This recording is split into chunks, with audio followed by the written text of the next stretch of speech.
In such a gloomy economy, competition is high right now to land a job and keep it. Make it through the interview, you might be there, but you also might get handed a cup. This 21-year-old did more than 24 times. He doesn't want to show his face or give his name, but this aspiring recording engineer knows all too well what it's like to take a drug test and what it's like to beat it. I had a job, this one job that I had to get a test at over at one of those outpatient places, so I went in to see synthetic urine and it worked fine. Fake urine, pills, drinks, you name it, it's available, and most of it is legal.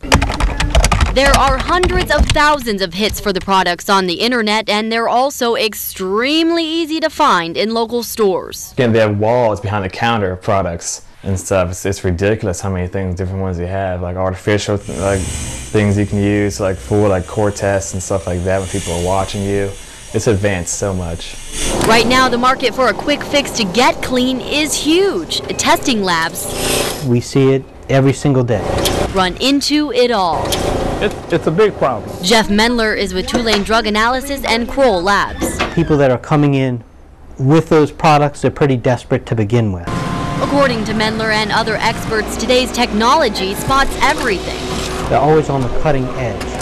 Whenever something comes out, they know about it and they put things in place to deter or detect it. There are plenty of ways to find out if illegal substances are in someone's system, from taking a urine sample, a saliva swab, even testing hair. Labs count on all these methods to give them accurate results.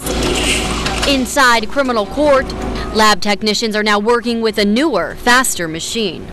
It will tell us if something is diluted or if someone is trying to cover up something that they've ingested. So with all the technology and awareness of the products, how could anyone beat a drug test? Well, there are sensitivity cutoff levels in drug testing, meaning it is possible someone could pass a test even with a small amount of a narcotic in their system. Jan Burris says drugs are rampant in her line of business. That is something that is very much a forerunner on every contractor's mind, and we address it on a daily and hourly basis.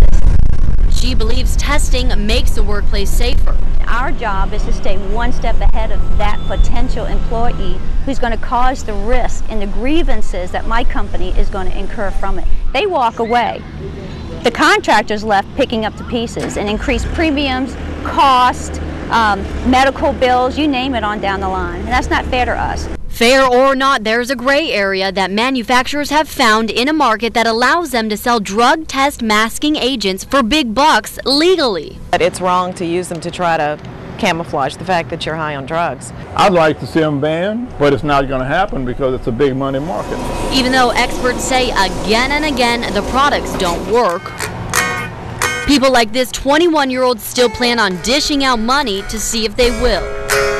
While he hasn't made it to his dream gig yet, he is prepping for a new job and another drug test. He says he'll fake his way through it again if he has to. People are going to find a way to get around it. With all the fake urine, pills, and drinks out there, labs promise to stay on top of the market and on top of the people who go to great lengths to try and cheat the system. Blair Arvin, Fox 8 News.